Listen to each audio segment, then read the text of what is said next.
আসসালামু আলাইকুম। আজকে আবার চলে আসলাম হিস্ট্রি সেকেন্ড পেপার চ্যাপ্টার 7 যেই চ্যাপ্টারটি আছে ওই চ্যাপ্টারটির উপরে রিভিশন ক্লাস এবং টেস্ট পেপার সলভিং এর উপরে। তো চলুন শুরু করা যাক। আজকে আমরা প্রথমে যে সৃজনশীলটি দেখব সেটি হচ্ছে আমাদের ঢাকা, চট্টগ্রাম, সিলেট, বরিশাল, দিনাজপুর, ময়মনসিংহ অর্থাৎ প্রায় আমাদের 6টি বোর্ডে এই কোশ্চেনটি এসছে শুধুমাত্র একই বছরে। ঠিক আছে, তো অতএব আমরা বুঝতে পারছি যে এই সৃজনশীলটি আসলে আমাদের কতটা গুরুত্বপূর্ণ একটি সৃজনশীল। তো আমরা যদি প্রথমে দেখি যে এক্ষেত্রে বলা আছে যে কেজিবি কি। কেজিবি হচ্ছে আমাদের তোমার রাশিয়ার কেন্দ্রীয় গোয়েন্দা সংস্থা, যেটা আছে কেন্দ্রীয় গোয়েন্দা সংস্থা, সেটার নাম হচ্ছে কেজিবি। তারপর দেখো এক্ষেত্রে খতে বলা হচ্ছে দাতাত বলতে কি বুঝো। দাতাত বলতে মেইনলি বোঝানো হয় সোভিয়েত ইউনিয়ন এবং মার্কিন যুক্তরাষ্ট্রের উত্তেজনা প্রশমন এবং বোঝাপড়ার মাধ্যমে স্বাভাবিক সম্পর্ক প্রতিষ্ঠার পরিবেশ হলো দাতাত। ঠিক আছে, স্নায়ু যুদ্ধের অবসান প্রক্রিয়া সর্বাপেক্ষা গুরুত্বপূর্ণ ভূমিকা পালন করে এই দাতাত। ঠিক আছে, তারপর দেখো এক্ষেত্রে আমাদের গতে বলা আছে যে উদ্দীপকে বর্ণিত ঘটনার সাথে তোমার পাঠ্যবইয়ের কোন ঘটনার মিল পাওয়া যায়। আচ্ছা, আমরা যদি উদ্দীপকটি দেখি, একটি দেশের রাজনৈতিক সংগঠন, এই সংগঠনের আদর্শে বিশ্বাসীরা তাদের দলের রাজনৈতিক আদর্শ ও দর্শন বিশ্বের বিভিন্ন প্রান্তে ছড়িয়ে দেওয়ার উদ্যোগ নেয়। এতে এবং দেশের আদর্শ প্রতিরোধ কল্পে নানা প্রচেষ্টা চালায়। ফলে এমন এক বৈরী পরিবেশ এবং উত্তেজনার সৃষ্টি হয় যা দীর্ঘদিন বিশ্ববাসীকে আতঙ্কিত করে রেখেছিল। তো কোন ঘটনার সাথে এটা মিল পাওয়া যায়? এই ঘটনাটি হচ্ছে স্নায়ুযুদ্ধ। যেমন দেখো আমরা যদি উদ্দীপকে দেখি, উদ্দীপকে আমাদের যেমন তোমারটা ছিল এবং রাজনৈতিক সংগঠনে আদর্শে বিশ্বাসী। দুইটা রাজনৈতিক আদর্শ ছিল, এক দলের আদর্শ ছিল তোমার গণতন্ত্র বা পুঁজিবাদ, এবং আরেক দলের যেটা বা দেশের রাজনৈতিক সংগঠনের ইস্যু ছিল তোমার সমাজতন্ত্র।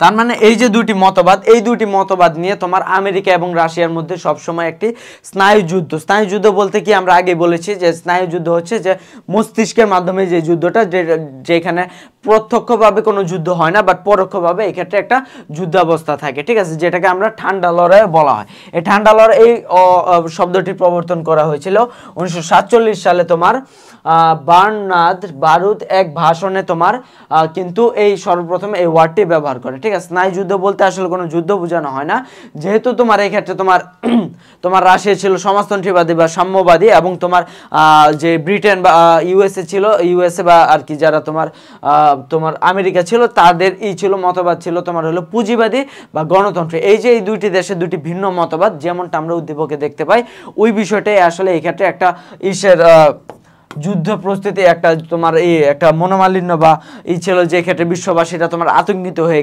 গিয়েছিল যে এই বুঝি লেগে গেল যুদ্ধ, এই বুঝি আমরা আবার তৃতীয় বিশ্বযুদ্ধ দেখতে যাচ্ছি। এটা অতএব আমরা বুঝতে পারি যে এটা আসলে আমাদের এই স্নায়ু যুদ্ধের বিষয়টাকে তুলে ধরা হচ্ছে। ঠিক আছে, স্নায়ুযুদ্ধ। ঠিক আছে, তারপর দেখো এখানে ঘতে বলা আছে উক্ত ঘটনাটি শুধু আদর্শগত নয়, সামরিকও বটে। ঠিক আছে, আচ্ছা আমরা প্রথমে তো বুঝতে পেরেছি যে এটা আসলে আদর্শগত বিষয়। কারণ কি, এক্ষেত্রে তাদের আদর্শগত বৈশিষ্ট্য হচ্ছে রাশিয়ার যে সাম্যবাদী এবং সমাজ বৈষম্যহীন, এবং যে যে ব্রিটিশ বলো কিংবা আমেরিকানদের যে ছিল আদর্শ ছিল, সেটা হচ্ছে আমাদের পুঁজিবাদী বা গণতান্ত্রিক আদর্শ। তো এটা ছাড়াও তাদের মধ্যে আসলে সামরিক যে বিষয়টা ছিল, এটা উক্তিটা আসলে যথার্থ। কারণ কি, দ্বিতীয় বিশ্বযুদ্ধের পূর্ব পর্যন্ত জার্মানি, ব্রিটেন, ফ্রান্স পরাশক্তি হিসাবে বিবেচিত হতো, কিন্তু দ্বিতীয় বিশ্বযুদ্ধের মার্কিন যুক্তরাষ্ট্র এবং সোভিয়েত ইউনিয়নের ভূমিকা তাদেরকে আসলে কিন্তু আমাদের কি করে দেখো, দ্বিতীয় বিশ্বযুদ্ধের পূর্বে ছিল জার্মানি এবং তাদের সাথে যুদ্ধ ছিল কার, ব্রিটেন এবং ফ্রান্সের। ঠিক আছে, কিন্তু তার পরবর্তীতে কি হয়, দ্বিতীয় বিশ্বযুদ্ধের পরবর্তীতে তোমার মার্কিন যুক্তরাষ্ট্র এবং যে সোভিয়েত ইউনিয়ন, তাদের মধ্যে তারা নতুন পরাশক্তি হিসাবে করে। কারণ কি, পরাশক্তির মেইন কারণই হচ্ছে তারা যখন তাদের যে তোমার অস্ত্রশস্ত্রের যে ক্ষমতাটা ছিল, ওই বিষয়টা তোমারই করা হয়। আমেরিকা তখন পরমাণু অস্ত্রের ক্ষমতা হয়, তখন কিন্তু বিষয়টা একপেশে হয়ে যায় যে আমেরিকা তখন পরমাণু ক্ষমতা আছে কিন্তু সোভিয়েত ইউনিয়নের নেই।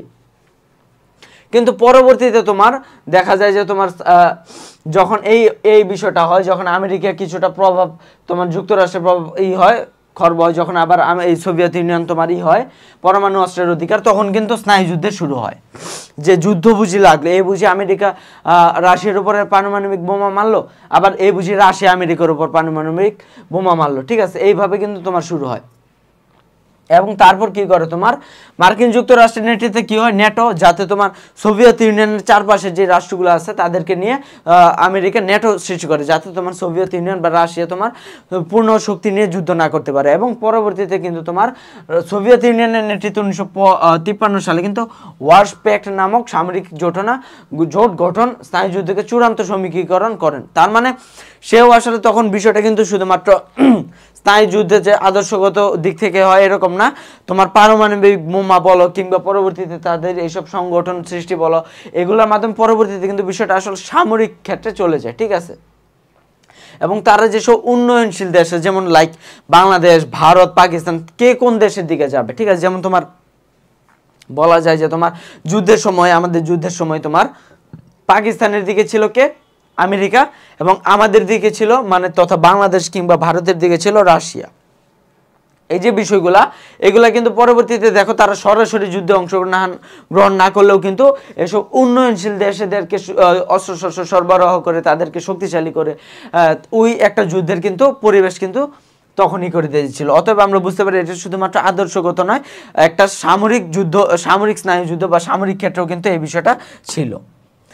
তারপরে সৃজনশীলে যদি আমরা যাই, সিয়েটো কত খ্রিস্টাব্দে গঠিত হয়? সিয়েটো হচ্ছে তোমার গঠিত হয় তোমার 1954 সালে। সিয়েটো মানে কি? সিয়েটো মানে হচ্ছে তোমার সাউথ, তারপরে ই দ্বারা হচ্ছে ইস্ট, তারপরে এ দ্বারা হচ্ছে এশিয়ান, টি দ্বারা হচ্ছে ট্রিটি, আর ও দ্বারা হচ্ছে অর্গানাইজেশন।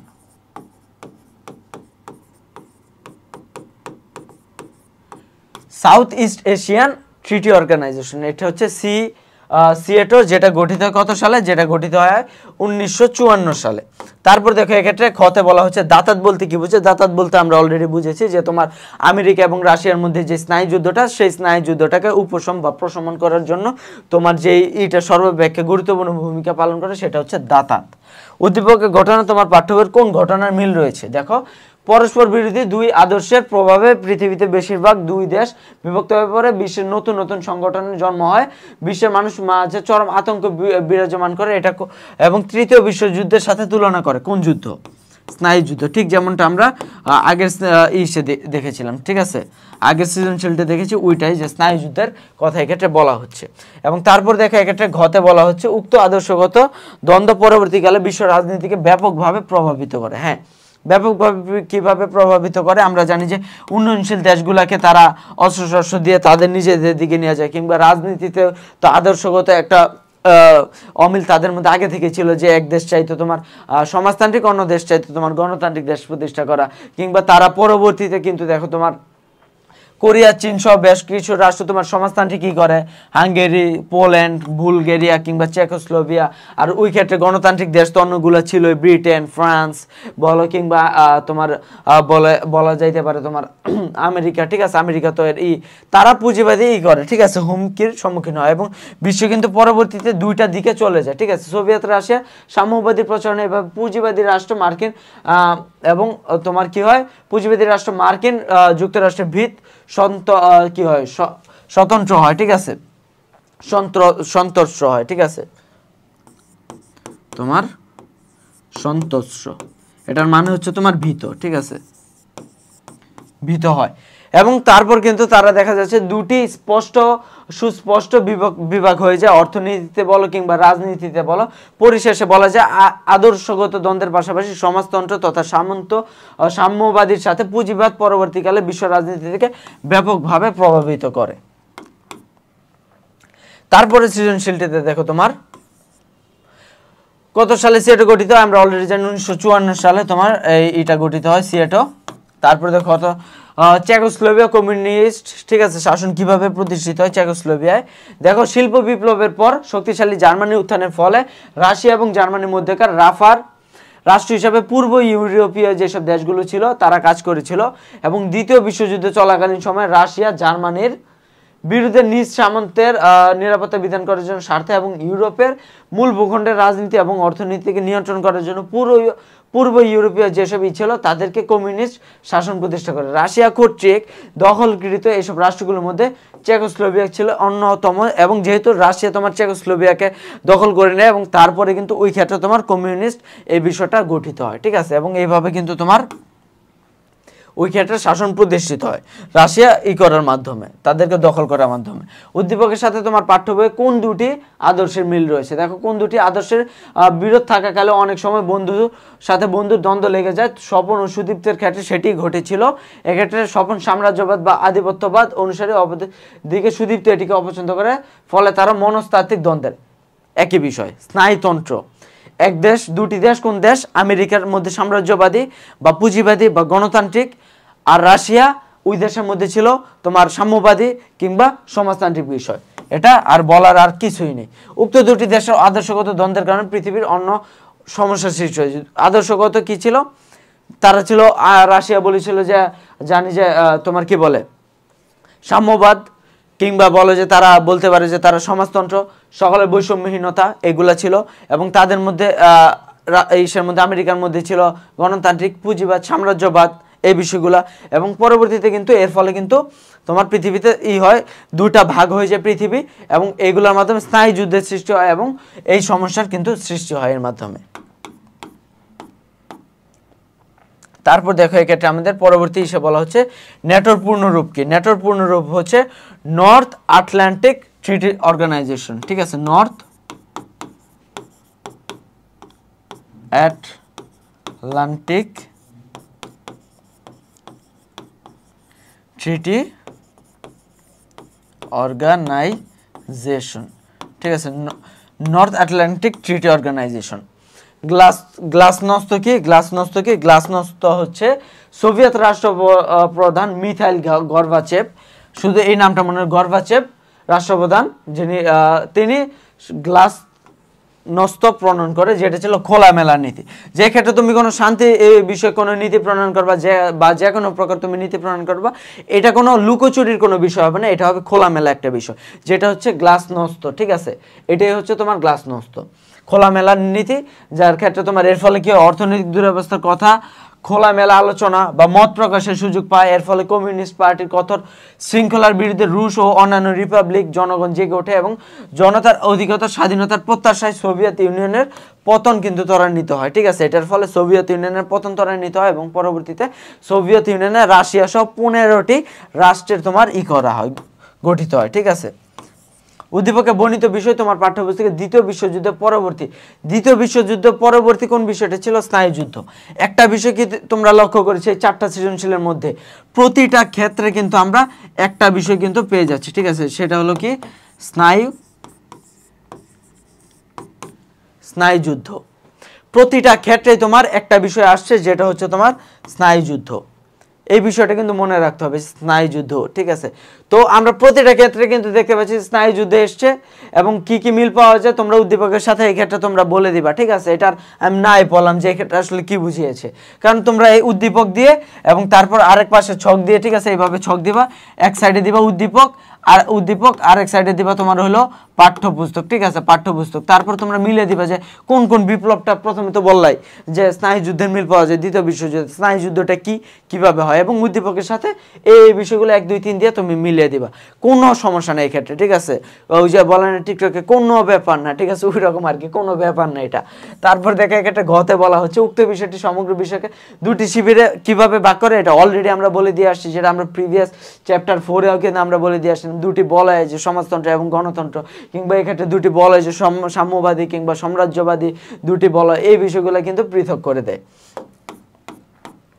তারপর দেখো পরবর্তী সৃজনশীলে বলা হচ্ছে তোমার জার্মান, আচ্ছা আমরা যাইনি পরবর্তী সৃজনশীলে এখনো। এখানে দেখো কোল্ড ওয়ার সর্বপ্রথম শব্দটি কে ব্যবহার করে? এই শব্দটি সর্বপ্রথম ব্যবহার করে কে? বার্নার্ড বারুচ। এইটা মনে রাখবা, ঠিক আছে, কে সর্বপ্রথম ব্যবহার করে? Bernard Baruch. তারপর দেখো পেরেস্ট্রোইকা কি?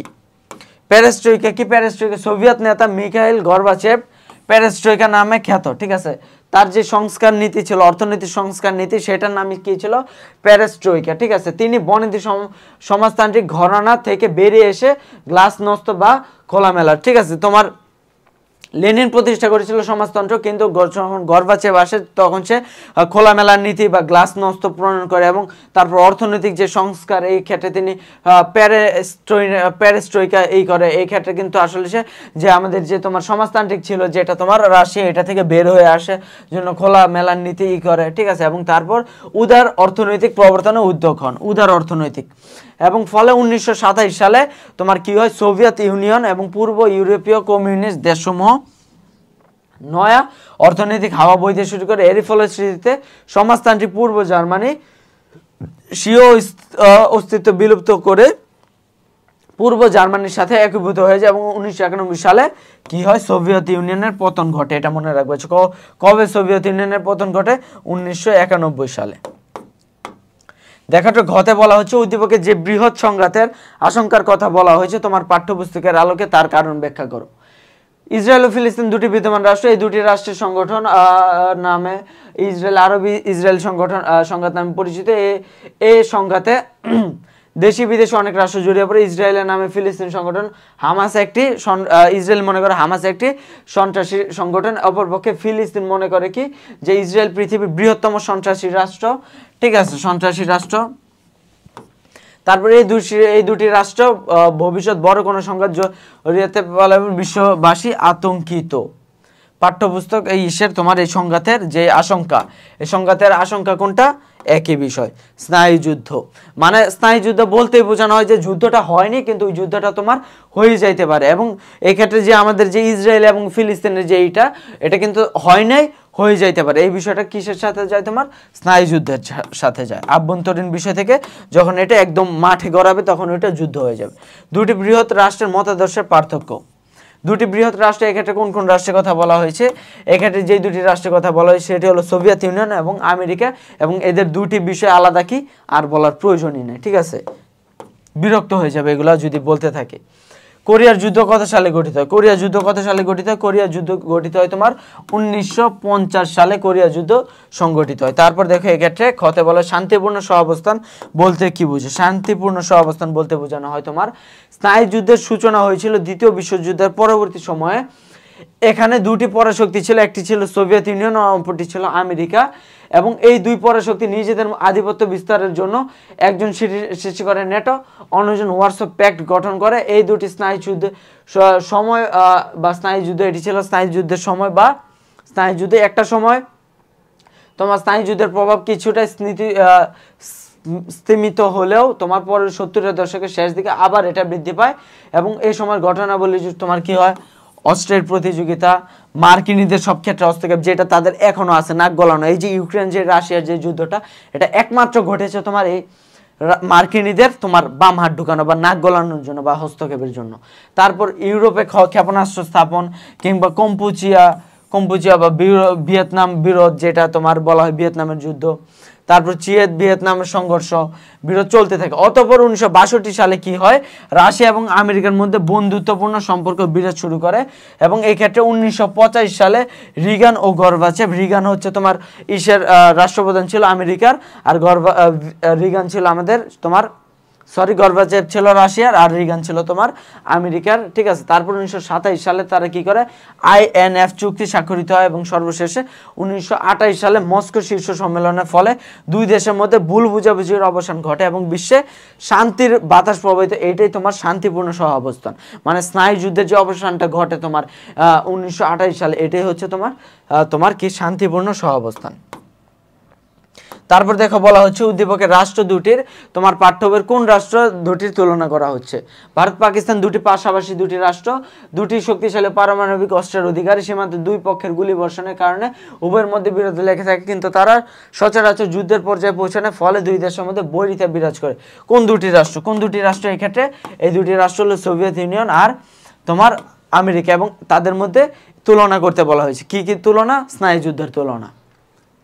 ঘতে বলা হচ্ছে তুমি কি মনে করো উল্লিখিত রাষ্ট্রদ্বয়ের বইতে এক নাজুক পরিস্থিতির দিকে নিয়ে যায়, কিভাবে স্নায়ুযুদ্ধ কিভাবে বিশ্ববাসীকে আতঙ্কিত করে রাখে, তাদের যে বিষয়গুলো তাদের মতানৈক্যগুলা কিভাবে তারা মানুষদের আতঙ্কিত করে রাখে, বিশ্বে তারা কিভাবে আলাদা আধিপত্য বিস্তার করে, ঠিক আছে, উদ্দীপকের মতো এই বিষয়গুলো তোমার বলতে হবে, এগুলা আর বলার কিছু নেই, ঠিক আছে। তারপর দেখো পরবর্তী সৃজনশীলে বলা হচ্ছে তোমার ন্যাটো কত সালে গঠিত হয়। ন্যাটো গঠিত হয় 1949 সালে ন্যাটো গঠিত হয়, ঠিক আছে। তারপর দেখো এখানে বলা হচ্ছে দক্ষিণ পূর্ব এশিয়ার চুক্তি সংস্থা সিয়েটো গঠনের উদ্দেশ্য কি ছিল। এক্ষেত্রে উদ্দেশ্যটা আমি সংক্ষেপে একবার বলেছিলাম, তারপর যদি বলি এটা গঠনের উদ্দেশ্য ছিল তোমার সোভিয়েত ইসের সোভিয়েত শক্তির প্রভাব বৃদ্ধি করা।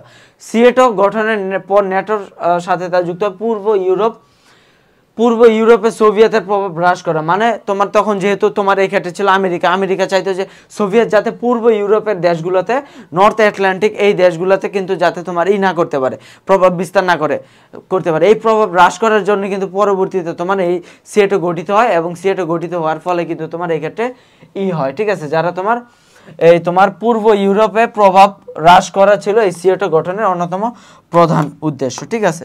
তারপর দেখো উদ্দীপকের সহাবস্থানের ন্যায় স্নায়ুযুদ্ধ চলাকালীন সময় গড়ে ওঠা কোন অর্থনৈতিক সংস্থার মিল রয়েছে। আচ্ছা, কোন অর্থনৈতিক উন্নয়নশীল দেশগুলোর অবকাঠামোগত উন্নয়ন কার্যক্রমের ঋণ সহায়তা দেওয়া, এইসব দেশগুলোতে উন্নয়ন কার্যক্রম বাস্তবায়ন করার পাশাপাশি সুযোগ সুবিধা সৃষ্টি, অন্যদিক উন্নত দেশগুলো বিশ্বব্যাপী পণ্য রপ্তানির সুযোগ পায়। আচ্ছা, কোন অর্থনৈতিক সংস্থার কথা বলা হচ্ছে, সেটা হচ্ছে আমাদের স্নায়ুযুদ্ধকালীন চলাকালীন যে তোমার মার্শাল পরিকল্পনার যে বিষয়টা, অর্থনৈতিক সংস্থা মার্শাল পরিকল্পনা, এটা একটু গুরুত্বপূর্ণ বিষয় এটা। তো দেখো উদ্দীপকে দেখা যায় যে আমরা উদ্দীপকে যে বিষয়গুলো দেখা যায়, আর পাঠ্য বই হতে আমরা কি জানি, পাঠ্য বই হতে আমরা এটা জানি যে তোমার 1947 সালে জুন মাসে মার্কিন পররাষ্ট্র সচিব জর্জ মার্শাল তোমার হার্ভার্ড ইউনিভার্সিটি এক সভায় মার্শাল পরিকল্পনা প্রকাশ করে, ঠিক আছে, মার্শাল পরিকল্পনা প্রকাশ করে। এই পরিকল্পনায় তিনি যুদ্ধ বিধ্বস্ত ইউরোপীয় দেশগুলো, যেমনটা তোমার উদ্দীপকে দেখতে পাচ্ছি যে উন্নয়নশীল দেশে আর্থিক সহায়তা প্রদান করে, প্রভাব বিস্তার করে, এইরকম সে তোমার যুদ্ধবিধ্বস্ত ইউরোপীয় রাষ্ট্রগুলো অর্থনৈতিক পুনরুজ্জীবনের জন্য তিনি সাহায্যের প্রস্তাব করেন। এই প্রস্তাব অনুযায়ী তিনি বলেন সাহায্য গ্রহণকারী দেশগুলো একটি ইউরোপীয় অর্থনৈতিক সংগঠনের হবে, একটি ইউরোপীয় সংগঠনে অন্তর্ভুক্ত হবে। এই লক্ষ্যে 1948 সালের এপ্রিলে যুক্তরাষ্ট্র $5.5 বিলিয়ন সাহায্য প্রদানই করে, যেগুলো তোমার পূর্ব ইউরোপের যেসব রাষ্ট্র আছে তারা এই ক্ষেত্রে নিতে পারবে, ঠিক আছে। মার্শাল পরিকল্পনার ফলে একদিকে ইউরোপীয় দেশগুলোতে যেমন মধ্যে তোমার অর্থনৈতিক সংহতি বিধান, অন্যদিকে মার্কিন আর্থিক সহায়তার ফলে 16টি ইউরোপীয় দেশ ইউরোপীয় অর্থনৈতিক সহযোগিতা সংস্থা OEEC নামে একটি আন্তঃরাষ্ট্রীয় তোমার কাঠামো গঠন করে। এভাবে কিন্তু মার্শাল পরিকল্পনা তোমার ইউরোপে পুনর্জীবন ঘটাতে সফল হয় অর্থনৈতিক সহযোগিতার মাধ্যমে। সুতরাং উদ্দীপকের সংস্থাসমূহের ন্যায় স্থায়ী যুদ্ধ চলাকালীন তোমার স্নায়ুযুদ্ধ যেহেতু চলছিল রাশিয়ার সাথে, এই জন্য কিন্তু তোমার 5.5 বিলিয়ন তোমার এই টাকা প্রদানের মাধ্যমে কিন্তু তারা কি করেছিল, তোমার পূর্ব ইউরোপের যেসব দেশগুলো আছে তাদের সাথে তোমার আমেরিকা মিলবন্ধন করতে চেয়েছিল, ঠিক আছে, এটাই ছিল মূল বিষয় আর কি।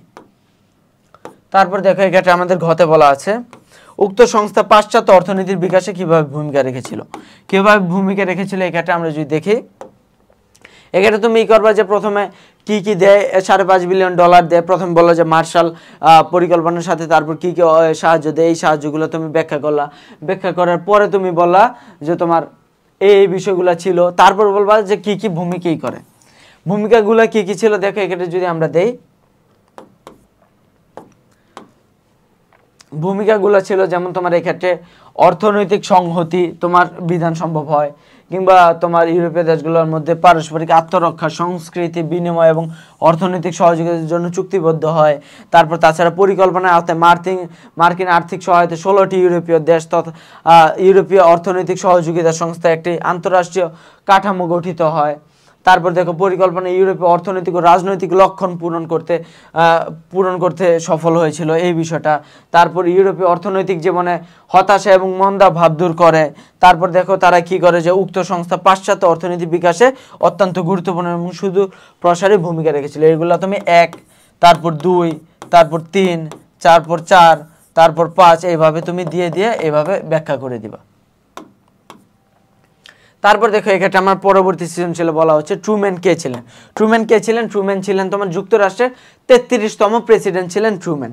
তারপর দেখো এক্ষেত্রে বলা হচ্ছে তোমার স্নায়ুযুদ্ধের নেটে কিভাবে ভূমিকা ছিল, ঠিক আছে। স্নায়ুযুদ্ধের নেটের ভূমিকা ছিল তোমার আসলে ওই যে স্নায়ুযুদ্ধ চলাকালীন সময় তোমার যাতে রাশিয়ার যে আশেপাশে যে দেশগুলো ছিল তাদের মাধ্যমে তোমার ন্যাটো গঠিত হয়, যার ফলে কিন্তু পরবর্তীতে যাতে তোমার রাশিয়ার যে প্রভাব বিস্তার কিংবা আমেরিকার উপরে যে প্রভাব বিস্তার এটা যাতে একটু কম করা যায়, এই জন্য কিন্তু তোমার এইভাবে ন্যাটো গঠিত, এটা তোমার এইভাবে ভূমিকা রেখেছিল স্নায়ুযুদ্ধের ক্ষেত্রে। উদ্দীপকে উল্লিখিত যুদ্ধে অবসান মিখাইল গর্বাচেভের ভূমিকা পালন করে। স্নায়ুযুদ্ধ এই করার তোমার কি ছিল, পরবর্তীতে সে কিন্তু আসলে ওই সমাজতান্ত্রিক অর্থ ব্যবস্থা থেকে চলে আসে এবং স্নায়ুযুদ্ধের কিন্তু পরবর্তীতে সে অবসান ঘটায়, ঠিক আছে। এই বিষয়টি কিন্তু আমরা বলেছি গর্বাচেভের ভূমিকা। আর যুদ্ধের প্রথম পর্যায়ে কি ছিল, উল্লিখিত যুদ্ধের মানে স্নায়ুযুদ্ধের যে প্রথম এটা ছিল, এই ফেজটা ছিল 1945 থেকে 1950 সালের মধ্যে এই বিষয়টা ছিল, ঠিক আছে। যেমন তোমার এই ক্ষেত্রে তোমার কি হয়, তোমার ট্রুম্যানের নীতি, মার্শাল পরিকল্পনা কিংবা বার্লিন সংকট, ন্যাটো জোট গঠন কিংবা 1947 সালে 12ই মার্চ কংগ্রেসের যৌথ অধিবেশনে রাষ্ট্রপতি ট্রুম্যানের ভাষণের মাধ্যমে সোভিয়েত ইউনিয়নের প্রতিরোধের নীতি ঘোষণা করা কিংবা ট্রুম্যান তোমার স্বাধীন দেশের অভ্যন্তরীণ সশস্ত্র সংখ্যালঘু কিংবা বাইরের চাপ প্রতিরোধ করে যুক্তরাষ্ট্রে তাদের সাহায্যে এগিয়ে যাবে। তার মানে এই বিষয়গুলো আসলে কি হয়, এগুলা ছিল স্নায়ুযুদ্ধের মানে ইউরোপের বিষয়, সোভিয়েত ইউনিয়নের বিষয়ে যেসব হস্তক্ষেপ করা, এই বিষয়গুলোর মাধ্যমে কিন্তু সে আসলে তারা এগিয়ে আসতে চেয়েছে, ঠিক আছে। যেমন তারপর দেখো এক্ষেত্রে কি হয়েছিল, 1947 সালে মার্কিন পররাষ্ট্র সচিব জর্জ সি মার্শাল, ঠিক আছে, মার্শাল ইউরোপের কি করে পুনরুজ্জীবন সম্পর্কে মেবিল নীতি গ্রহণ করে, মেবিল নীতি, ঠিক আছে। তারপর তিনি বলে ইউরোপকে অর্থনৈতিক দিক থেকে স্বাবলম্বী করার, ঠিক আছে, ইউরোপকে অর্থনৈতিক দিক থেকে স্বাবলম্বী করে যাতে তোমার রাশিয়া ওইখানে না পৌঁছাইতে পারে, ঠিক আছে। এই বিষয়গুলো কিন্তু আমাদের যে তোমার কি বলে স্নায়ুযুদ্ধের যে এটা প্রথম পর্যায়ে ছিল এবং এটার প্রথম পর্যায়ে সর্বশেষ তোমার এটাই ছিল ন্যাটো গঠন, মানে পূর্ব ইউরোপের দেশগুলোকে নিয়ে তোমার যাতে একটি সংস্থা গঠন করে যেটা ইউরোপ, যাতে তোমার এই ক্ষেত্রে তোমার কি বলে এই ক্ষেত্রে তোমার যে তোমার রাশিয়া এই ক্ষেত্রে তোমার ভূমিকা বা এই ক্ষেত্রে তোমার কি বলে আধিপত্য বিস্তার না করতে পারে, ঠিক আছে। তো দেখো এটার মাধ্যমে কিন্তু আমাদের হিস্ট্রির যেই তোমার রিভিশন চ্যাপ্টার কিংবা তোমার রিভিশন টেস্ট পেপার সলভিং, ঠিক আছে, এই বিষয়টা কিন্তু শেষ হচ্ছে, ঠিক আছে। তোমাদের পরীক্ষার জন্য শুভকামনা এবং এই করবো যে আমি যেভাবে এতদিন এই বিষয়গুলো পড়িয়েছি ওই বিষয়গুলো যদি তোমরা এইভাবে ধরে রাখতে পারো এবং এই বিষয়গুলো যদি তোমরা একটু অ্যাপ্লাই করতে পারো, একটু নীল কালার ইউজ করা কিংবা একটু এই সুন্দর মতো একটু পয়েন্ট করে দেওয়া বা হাত দিয়ে তুমি ছক আঁকাইলা, তোমার স্কেলের তো প্রয়োজনে যেহেতু অনেক সময় লাগবে তোমার আর সময় নষ্ট হবে, এই জন্য তুমি হাত দিয়ে তুমি এই বিষয়গুলো একটু করলা, ছক করলা, এই বিষয়গুলোর মাধ্যমে কিন্তু তুমি দেখো একটা ভালো মার্কস তুমি এই ক্ষেত্রে পেতে পারো, ঠিক আছে। ভালো মার্কস পাওয়ার জন্য তোমার অবশ্যই ভালোভাবে প্রেজেন্টেশনটা দরকার, ঠিক আছে। টিচার যাতে বুঝতে পারে যে না এই ছেলেটা লেখাপড়া করে এসছে, ঠিক আছে, এই ছেলেটা একটু অন্যরকমভাবে উপস্থাপন করার চেষ্টা করেছে, তখন টিচার তোমার খাতাটা পড়বে, তোমার খাতায় তখন ভালো মার্কস তোমার ক্যারি করতে সহায়তা করবে, ঠিক আছে। তো সকলকে শুভকামনা পরীক্ষার জন্য। আসসালামু আলাইকুম।